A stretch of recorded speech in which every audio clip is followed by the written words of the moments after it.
Hello again, everyone. It's your boy Jesse Kell, the Collecting Nerd, and I am back with day 5 of the Movember Vinyl Challenge. So for today's video, the prompt is basically how memories tied to an album. So I decided to grab a couple, and the reason why I've been gravitating towards these couple albums in terms of the video subject is because I've been feeling nostalgic, and anytime I listen to these two albums, the ones that you saw in the thumbnail and the ones that you're going to see here in a bit, pretty much bring back a lot of memories. Not necessarily a lot of specific stuff, it just brings back a fonder time for me, back when I first started collecting music, and even though I got the records long after these memories came into play, because I had the cassette of both of these albums on one tape. I still cherish these times, and I cherish these albums, and anytime I hear them, I just think of just simpler times. And first one I'm showing is Leonard Skinner, pronounced Leonard Skinner. And the second one I'm showing is Second Helping. The reason why I'm showing these back to back is because when I was first started collecting tapes and records, one of the first tapes that I had was pretty much one of those tapes where one side is the first album and one side is the second album. They did that for Skinner, and I ended up buying it for 50 cents at Value Village when I first got it, and when I did get it, I was pretty much hooked right out of the gate. I listened to it so many fucking times that I kind of got burnt out on Leonard Skinner for a while. Once I started getting more tapes, I put them on the back burner. Once I started getting records, I, put them on the back burner. It wasn't only recently until like a couple of years ago where I actually started wanting to buy their albums. Starting with the first one, and of course, that is pronounced Leonard Skinner. Gonna pull this out of the sleeve, and to avoid awkwardness, I'm gonna make it to where I wait until after the video's done in order, put them back in the sleeve. This is cool. This is something you don't really see, or you probably won't see on an album these days, just because it's not really in fashion anymore. But a pack of smokes, that's just pretty cool. But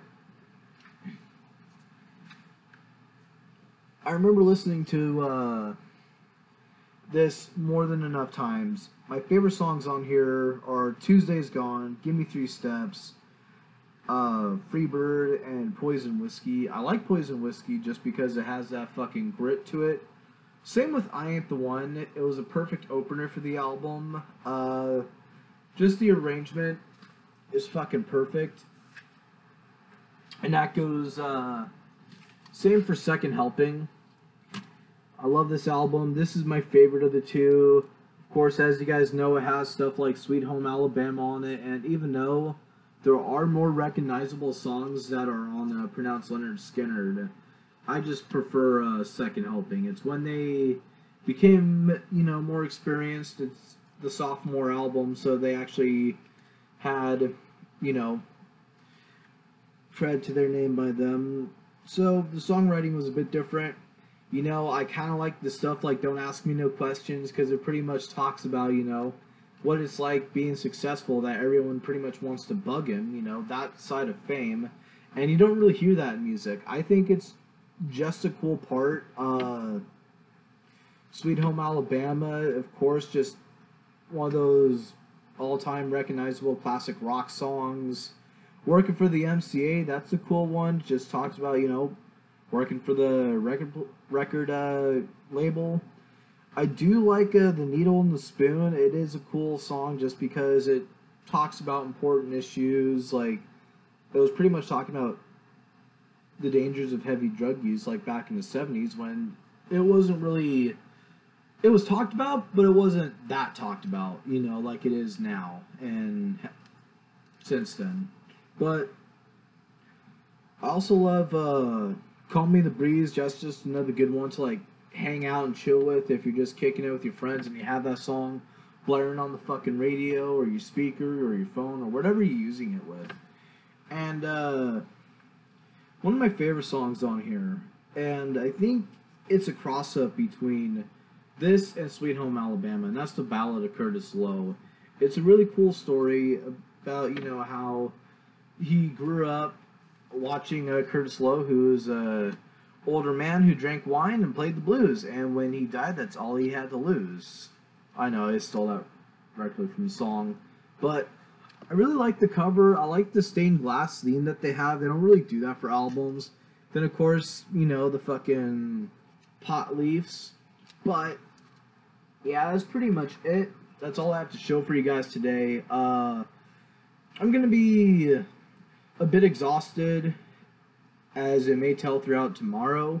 But I'm going to try and keep them going. I'm not...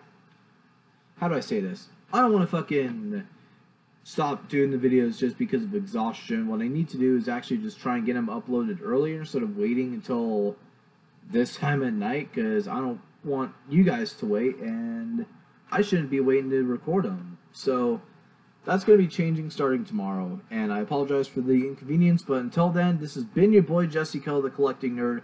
Make sure to like, comment, and subscribe. Tell all of your friends about the cool stuff that I collect, especially if they love good music and if they love cool stuff, and tally ho!